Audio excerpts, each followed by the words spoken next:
Maranatha, Tuhan Yesus segera datang. Saya Wanda Dumais dari BIC Sydney, Australia. Saudara yang dikasihi Tuhan, saya ingin bacakan 2 Korintus 9 ayat yang ke-6.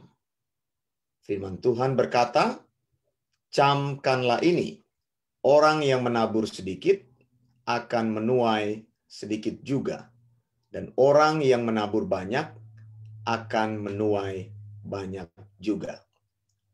Saudara, perkataan ini disampaikan oleh Paulus kepada jemaat di Korintus untuk memberikan kepada mereka sebuah analogi dari kasus petani. Contoh yang Paulus berikan sebenarnya sangat sederhana.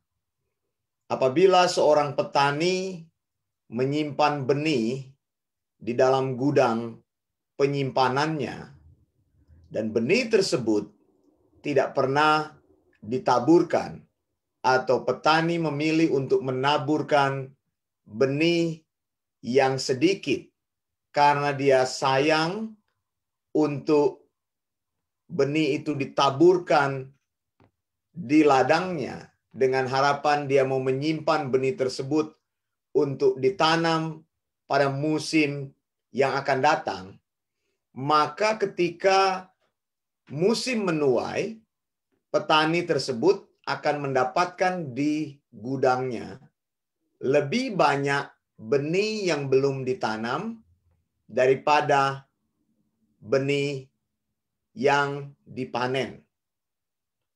Jadi maksud Paulus apa? Bahwa petani tentu mengharapkan dalam musim tuaian, dia akan menuai tuaian yang banyak. Jadi Paulus katakan, kalau begitu, kalau engkau ingin melihat tuaian yang banyak, engkau jangan menahan benihmu. Engkau harus memilih untuk menaburkan benihmu. Karena ketika musim tuaian datang, engkau memeriksa di dalam gudang penyimpananmu, maka ada banyak benih yang belum ditabur atau ditanam. Hasil yang kau petik adalah sedikit. Nah, saudara, mengapa Paulus mengambil analogi tentang penabur dan benih ini untuk dikaitkan dengan pelayanan memberi? Saya mau memberitahu kepada saudara ayat-ayat yang saudara bisa baca di dalam 2 Korintus 9, mulai dari 6 sampai 15, berbicara tentang pelayanan memberi. Dan pelayanan memberi yang Paulus ajarkan kepada jemaat di Korintus adalah pelayanan memberi dalam bentuk uang. Jadi sangat tegas sekali Paulus mengatakan bahwa the ministry of service yang dimaksudkan oleh Paulus di sini adalah memberi dalam bentuk uang. Mengapa orang-orang Korintus harus diajar memberi dalam bentuk uang? Pertama, Paulus telah tinggal selama 1,5 tahun di Korintus. Dan ketika Paulus tinggal 1,5 tahun di Korintus, Paulus mengajar firman Allah kepada mereka. Selama 1,5 tahun, jemaat di Korintus telah bertumbuh menjadi jemaat yang kuat di dalam iman. Menjadi jemaat yang bertumbuh. Menjadi jemaat yang memiliki pemahaman sound doctrine. Menjadi jemaat yang sehat. Mereka yang tadinya tidak mengenal Kristus, ketika Paulus datang di sana, mereka menjadi orang yang percaya kepada Kristus. Mereka menjadi orang yang memberi hidup mereka untuk sound doctrine, dan mereka mempercayai sound doctrine dengan sepenuhnya. Ketika mereka mengerti tentang sound doctrine, mereka berkata kepada Paulus bahwa mereka ingin mengeksersis iman mereka. Mereka ingin mempraktikkan iman mereka dalam pelayanan yang lebih nyata. Oleh karena Paulus telah melayani mereka, maka mereka akan mensupport pelayanan Paulus dalam keuangan. Lalu orang Korintus berjanji kepada Paulus, mereka akan mendukung pelayanan Paulus dalam pelayanan pemberian. Tapi ternyata setelah 1 tahun mereka berjanji kepada Paulus, mereka tidak pernah atau belum pernah melaksanakan janji tersebut. Tapi Paulus dengan sabar mengingatkan kepada mereka, memberikan kepada mereka beberapa contoh. Salah satu contoh yang Paulus angkat di jemaat Korintus adalah contoh dari jemaat Makedonia. Paulus berkata, orang-orang di Makedonia, walaupun mereka lebih rendah daripada kalian atau status ekonominya lebih kurang, mereka adalah jemaat yang penuh dengan kekurangan, tapi ketika mereka masuk dalam ministry of service, melayani keuangan, memberikan keuangan untuk pelayanan, maka mereka langsung melaksanakan janjinya itu. Nah, Paulus terus mengingatkan, lalu Paulus menyampaikan ajaran ini atau contoh ini, sebuah kasus dari petani. Orang yang menabur sedikit, petani yang menabur sedikit akan menuai sedikit juga. Dan penabur atau petani yang menaburkan banyak akan menuai banyak juga. Apakah di sini Paulus sedang mengajarkan mereka sebuah konsep gambling atau berjudi? Tidak, saudara. Saya mau memberikan sound doctrine dari ajaran-ajaran Paulus ini. Bukan karena engkau menabur sedikit atau melayani keuangan sedikit di dalam pekerjaan Tuhan, lalu engkau berpikir karena saya menabur sedikit, maka nanti saya akan mendapatkan sedikit.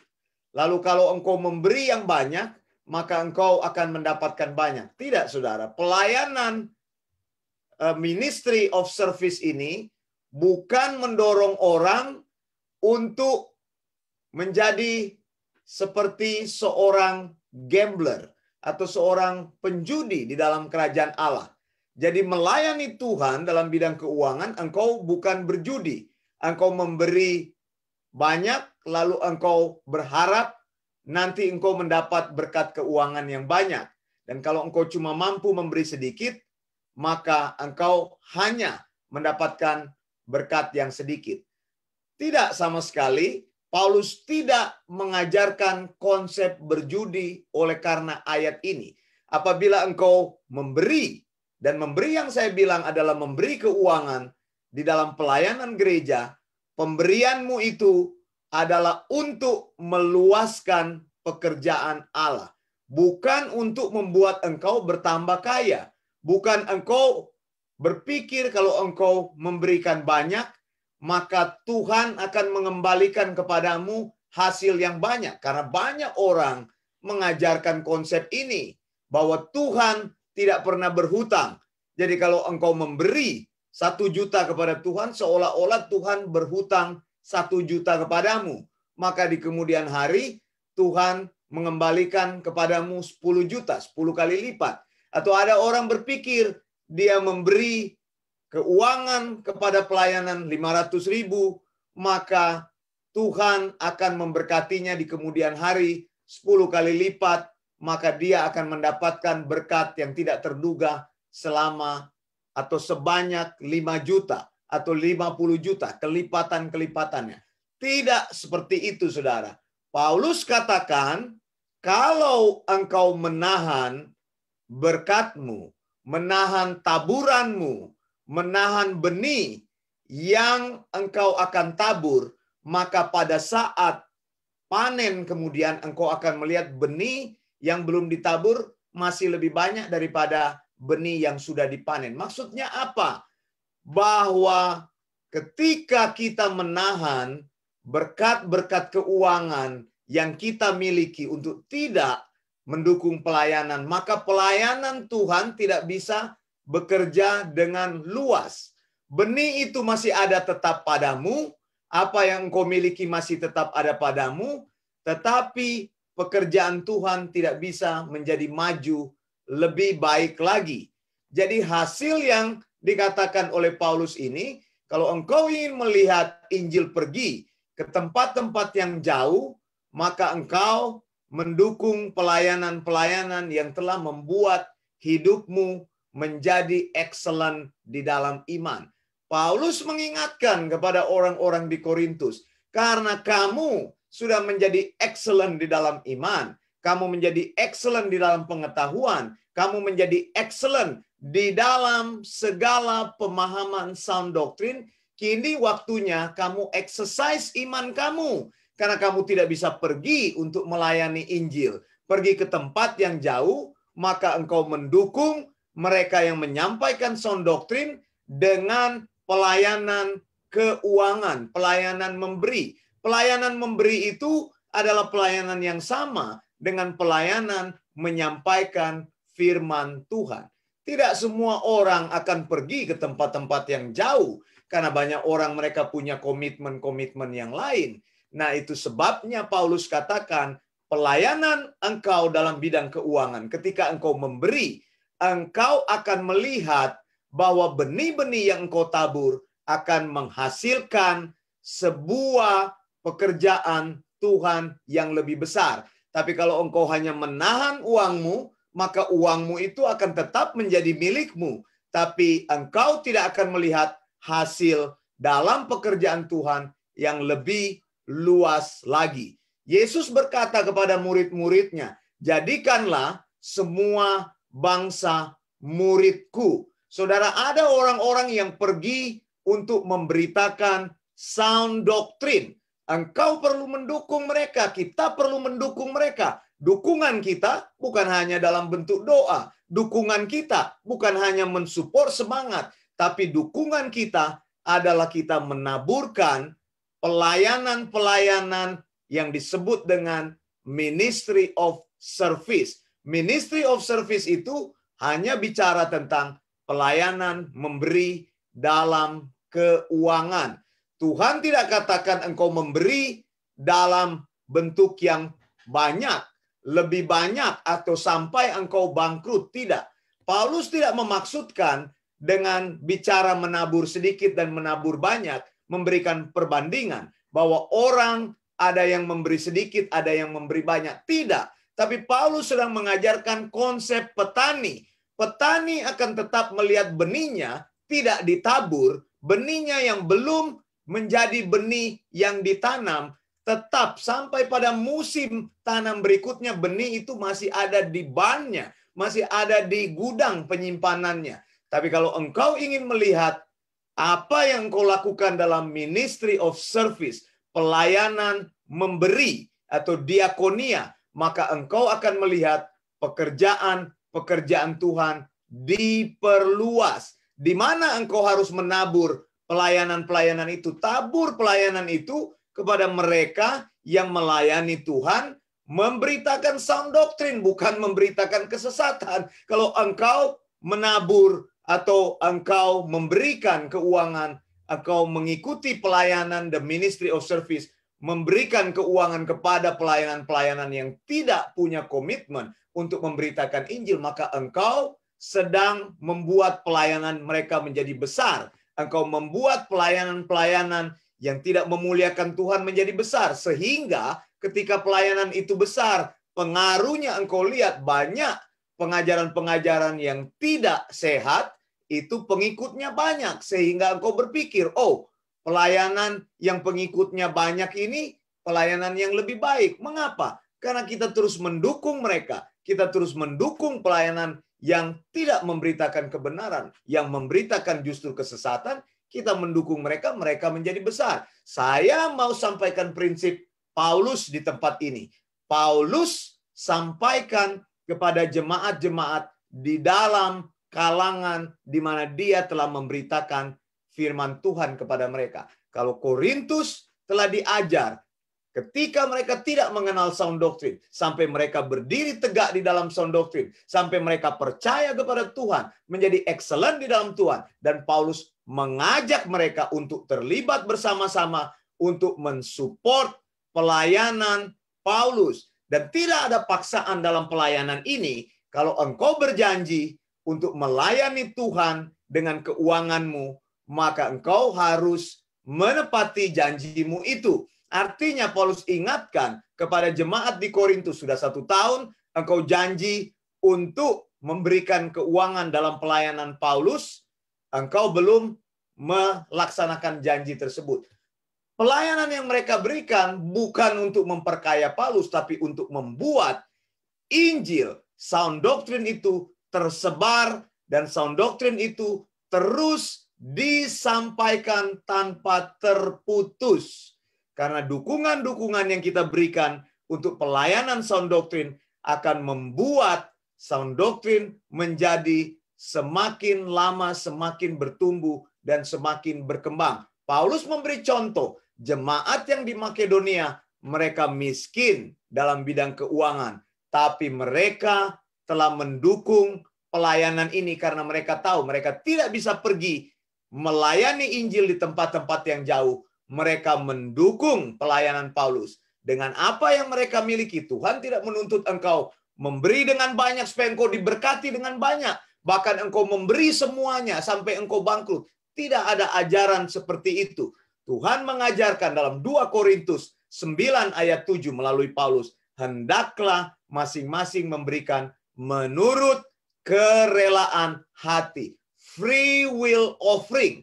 Jadi pelayanan pemberian, ministry of service, memberi keuangan itu bukan karena kita mempunyai banyak, tetapi karena didorong dengan hati yang mengasihi. Mengasihi apa? Mengasihi sound doctrine Yesus. Karena Yesus katakan Injil harus dideliver sampai semua bangsa mengenal akan sound doctrine. Ada orang-orang yang akan pergi bagi sound doctrine. Ada orang-orang yang akan diutus untuk melayani sound doctrine, baik di tempat yang terpencil, baik di desa, di kota, maupun di tempat-tempat yang ramai. Mereka perlu didukung oleh pelayanan kita, ministry of service, melayani dalam bidang keuangan. Saya mengajak saudara, bukan banyaknya atau sedikitnya uangmu, bukan mampunya engkau, bukan karena engkau mempunyai kekayaan yang berlimpah atau engkau tidak mampu. Tidak ada pembicaraan mampu atau tidak, taraf ekonomimu tinggi atau sedikit. Tapi Tuhan berkata melalui Paulus, kerelaan hati. Mengapa? Ketika engkau mendukung dalam bidang keuangan, engkau pergi bersama mereka dengan uangmu. Engkau melayani Tuhan dengan uangmu. Dan uang-uang yang kau berikan itu adalah uang yang dipertanggungjawabkan oleh pelayanan-pelayanan sound doctrine untuk memperluas pekerjaan sound doctrine. Itu sebabnya dikatakan orang yang menabur sedikit akan menuai sedikit. Kalau benih itu kita tahan, kalau keuangan itu kita tahan, keuangan itu tetap menjadi milik kita. Tapi saudara, pekerjaan Tuhan tidak akan bertumbuh dengan luas. Sound doctrine akan tetap terbatas. Karena hanya sedikit orang yang bisa pergi. Karena kita tidak bisa membiayai pekerjaan-pekerjaan Tuhan lebih luas lagi. Pilihan ada di tangan kita. Bila engkau telah menjadi excellent, bila engkau telah terbukakan mata rohanimu, bila engkau telah bertumbuh dalam pelayanan sound doctrine, Tuhan memanggilmu untuk melayani bersama-sama dalam pelayanan sound doctrine. Engkau masuk di dalam ministry of service. Bukan karena uangmu yang banyak, bukan karena engkau mampu, tetapi kerelaan hatimu. Kerelaan hatimu akan terbukti ketika engkau pergi bersama-sama dengan orang lain, baik di tempat yang sepi maupun di tempat yang ramai, baik di desa maupun di kota, baik di tempat-tempat yang terpencil maupun di tempat-tempat yang lebih luas lagi. Mengapa? Karena engkau melayani pemberian keuanganmu untuk mendukung sound doctrine, dan engkau ada di sana untuk mempertahankan sound doctrine. Saya berdoa pelayanan sound doctrine akan tetap diteruskan, tidak pernah terputus. Yesus menyampaikan sound doctrine-nya kepada para rasul. Para rasul menuliskan sound doctrine dari Yesus, pengajaran lisan Yesus dalam bentuk Alkitab. Kemudian mereka mengajarkan kepada orang-orang yang dapat dipercaya. Sound doctrine sampai kepada Paulus, rasul yang ke-13. Lalu Paulus dengan teguh mengajarkan sound doctrine. Dan sound doctrine itu terus disampaikan kepada kita. Jangan pernah terputus. Karena sound doctrine adalah ajaran yang benar, ajaran yang sehat, ajaran yang tidak berkompromi, ajaran yang alkitabiah. Ajaran ini harus tumbuh, harus berkembang di antara umat Tuhan supaya orang mengerti dan hidup dengan sound doctrine. Saya Wanda Dumais dari BIC Sydney, Australia. Maranatha, Tuhan Yesus segera datang, Tuhan Yesus akan datang, Tuhan Yesus pasti datang. Blessings.